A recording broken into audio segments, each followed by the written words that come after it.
जय श्री कृष्ण दोस्तों। अक्सर सास अपनी बहू से यही कहती है कि मैं तुम्हें बहू नहीं बेटी मानूंगी, लेकिन संगीता की सास ने उससे क्या कहा कि उसकी नींद ही उड़ गई।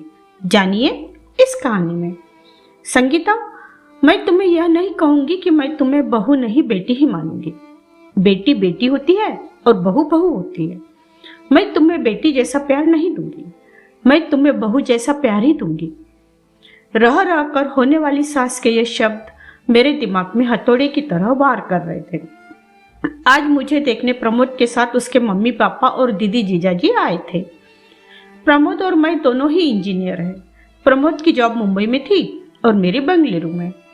प्रमोद मेरी बुआ जी के दूर के रिश्ते में कोई लगते थे। बुआ जी फूफा जी प्रमोद की और उनके परिवार की तारीफ करते थकते नहीं थे।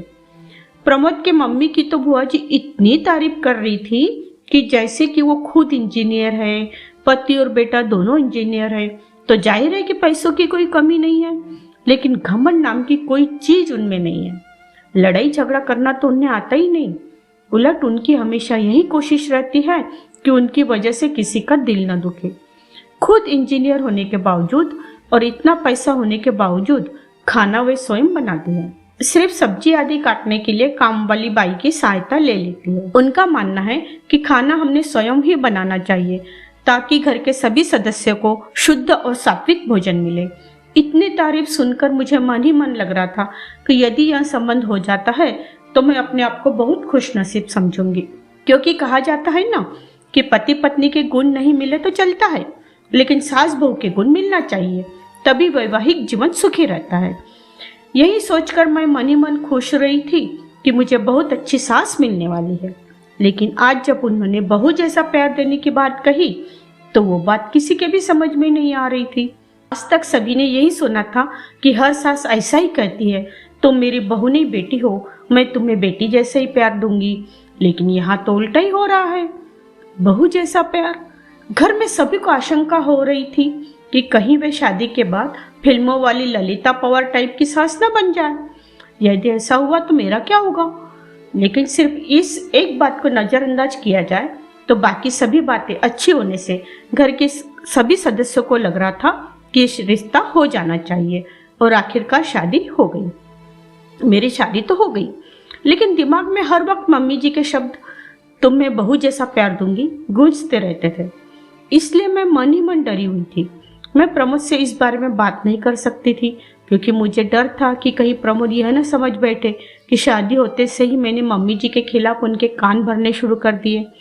इसलिए मैंने मन ही मन फैसला लिया था कि मैं अपना हर काम इतना परफेक्शन से करूंगी कि मम्मी जी को शिकायत का मौका ही नहीं मिलेगा। जब शिकायत का मौका ही नहीं मिलेगा तो वह ललिता पवार नहीं बन पाएगी। इस बात का मेरे ऊपर इतना असर हुआ कि मैं हर वक्त डरी डरी से रहने लगी। प्रमोद ने भी 2-3 बार प्रेम से पूछा, क्या बात है, तुम खुश नहीं दिखती, तुम्हें किसी ने कुछ बोला क्या? मैं उन्हें क्या बोलती, मैंने इतना ही कहा, नहीं ऐसी कोई बात नहीं है। नया घर, नया वातावरण, सब कुछ नया होने से शायद मैं अपने आप को एडजस्ट नहीं कर पा रही हूँ। धीरे धीरे सब ठीक हो जाएगा। मम्मी जी पापा जी भी मेरा बहुत ख्याल रख रहे थे, हर वक्त बहुत प्यार से पेश आते। लेकिन मेरे मन में जो बहू जैसा प्यार की गांठ बन चुकी थी वो निकल ही नहीं पा रही थी। सब लोग कहते हैं ना, शादी के बाद कुछ दिनों तक तो ससुराल के सभी लोग अच्छे से ही रहते हैं, असलियत तो धीरे धीरे सामने आती है। अभी तो शुरुआत है, इसलिए ये लोग प्यार जता रहे हैं। धीरे धीरे मेरा मन इन्हीं सब आशंकाओं से ग्रस्त रहने लगा। शादी के 8-10 दिनों बाद की बात है। मैं चाय बनाने के लिए दूध के गंज में से दूध निकालने लगी तो न जाने कैसे क्या मेरे हाथ से सांडसी बराबर पकड़ी नहीं गई और गंज हाथ से छूट गया। पूरा के पूरा गरम गरम दूध नीचे गिर गया। मैं इतनी ज्यादा डर गई कि पूछो मत। कहाँ तो मैं सोच रही थी कि मैं हर काम पूरी परफेक्शन से करूंगी और कहाँ ये दूध। उसमें भी खास बात यह थी कि दूध वाला दिन में सिर्फ एक बार ही सुबह ही दूध लाता था। पैकेट के दूध में मिलावट होने से वो घर में नहीं लाते थे। सभी लोग चाय का इंतजार कर रहे थे। गंज गिरने की आवाज सुनकर मम्मी जी ने बाहर से आवाज लगाई, संगीता क्या हुआ? मैं तो इतनी ज्यादा डर गई थी कि मेरे मुंह से आवाज ही नहीं निकली। तब मम्मी जी खुद किचन में आए। मम्मी जी को सामने देखकर मैं डर के मारे कांपने लगी। मुझे लगा कि अब वे जरूर ललिता पवार बन जाएगी। क्योंकि अब कल सुबह तक किसी को भी चाय नसीब नहीं होने वाली और सभी को चाय पीने की आदत है। मम्मी जी ने गिरे हुए दूध की तरफ मेरे तरफ देखा और मैं बम फटने का इंतजार करने लगी। बस अब फटा बम, अब फटा। लेकिन ये क्या, बम तो फुस कर निकला। मम्मी जी मेरे पास आए और बोले, कोई बात नहीं संगीता, तुम इतनी डर क्यों रही हो? तुमने कोई जानबूझकर थोड़ी गिराया है दूध, हो जाता है कभी कभी, कोई बात नहीं, तुम रिलैक्स हो जाओ। लेकिन मम्मी जी अब चाय कौन से दूध से बनेगी? दूध वाला तो कल आएगा। मैं अभी पैकेट का दूध बुला लेती हूँ। लेकिन आप ही ने तो कहा था कि अपने यहाँ पैकेट का दूध नहीं लाते। लाते तो नहीं है, लेकिन सभी को चाय का एक तरह का नशा हो गया है, तो चाय के बिना तो नहीं रहेंगे, इसलिए इमरजेंसी में एक आध बार चलता है पैकेट का दूध। हम लोग ऑफिस में चाय पीते हैं ना, वहाँ कौन से दूध का उपयोग किया गया है क्या हमें पता चलता है? ऑफिस में हमारी मजबूरी है, लेकिन घर में जहाँ तक संभव हो शरीर के दृष्टिकोण से जो अच्छा रहता है वो करना चाहिए, इसलिए अपन पैकेट का दूध नहीं लेते। लेकिन एक आध बार में कुछ नहीं होता, रोज रोज थोड़ी दूध गिर जाएगा। अब तुम रिलैक्स हो जाओ। मैंने मन में सोचा कि मैं फिजूली डर रही थी, मम्मी जी तो कितने अच्छे हैं। लेकिन दूसरे पल सहेली की बात याद आ गई कि ये सब चोचले शादी के शुरुआत में ही होते हैं, आगे आगे देखना होता है क्या। यह बात याद आते ही फिर से मन में वही डर समा गया। दो एक बार इसी तरह की छोटी छोटी गलतियां हुई, लेकिन तब भी मम्मी जी ने मुझे प्यार से ही समझाया। 4-5 महीने बाद की बात है। सभी को पालक पनीर की सब्जी बहुत पसंद थी। आज रविवार की सभी की छुट्टी होने से पालक पनीर की सब्जी बनाने का तय हुआ। सब लोग खाना खाने बैठे तो जैसे ही इन्होंने पहला कौर मुंह में लिया तो बहुत बुरा मुंह बनाया और एक घुट पानी पीकर बोली, क्या सब्जी में नमक डाला है या नमक में सब्जी डाली है? आज डबल नमक है सब्जी में। मुझे काटो तो खून नहीं। हे भगवान, अब जरूर मम्मी जी अपना बहू वाला प्यार दिखाएंगे। कहेंगे कि तेरी मम्मी ने यही सिखाया क्या? पढ़ लिख कर नौकरी कर रही, इसका यह मतलब नहीं कि तुम्हें सब्जी बनाना भी नहीं आना चाहिए। तुम्हारी माँ ने तो कहा था कि मेरी बेटी को सब आता है, फिर ये क्या है? मैं ये सब सोच ही रही थी कि इतने में मम्मी जी ने मुझे जोर से झंझोड़ा, संगीता संगीता। क्या हुआ? तुम काँप क्यों रही हो, रो क्यों रही हो?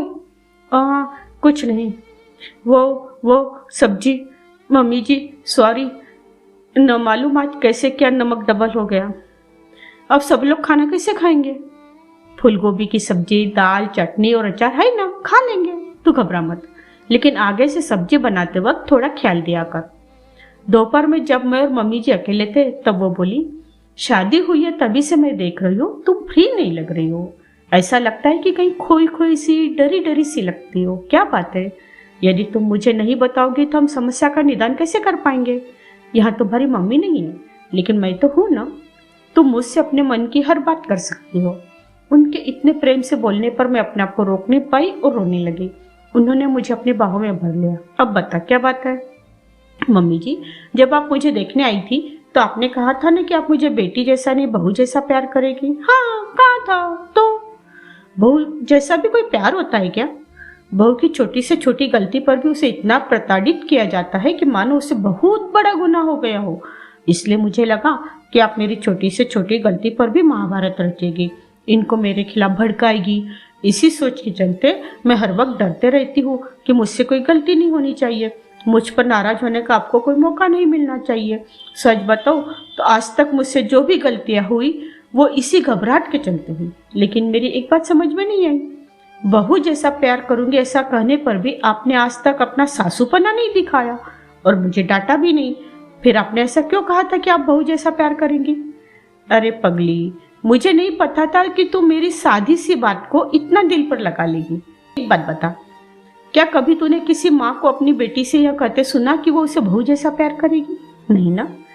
जब हम बेटी को बहू जैसा प्यार नहीं करते तो बहू को बेटी जैसा प्यार क्यों करते हैं?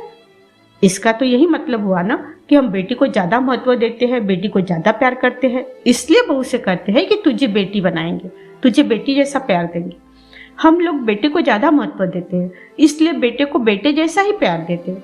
कभी भी बेटे से यह नहीं कहते कि तुझे बेटी जैसा प्यार देंगे। यदि हम बेटा और बेटी दोनों को समान समझते हैं तो बेटी को बेटी जैसा प्यार क्यों नहीं दे सकते? मेरी नज़र में जिस तरह बेटी का अपना एक अलग अस्तित्व है, उसी तरह बहू का भी अपना एक अलग अस्तित्व है। मैं बहू को बेटी से किसी भी मामले में कम नहीं समझती, इसलिए मैंने कहा था कि मैं तुम्हें बेटी जैसा नहीं बहू जैसा प्यार दूंगी। मुझे क्या पता था कि तू उसका गलत मतलब लगा के वह बात दिल को लगा लेगी। चल अब आंसू पोंछ, नहीं तो मैं सचमुच में फिल्मों वाली ललिता पवार बन जाऊंगी। उन्होंने यह बात इस अंदाज में कही कि हंसते हंसते हम दोनों का बुरा हाल हो गया। आज मुझे पता चला कि बहू वाला प्यार भी होता है। फिर मिलूंगी अगले वीडियो में। धन्यवाद।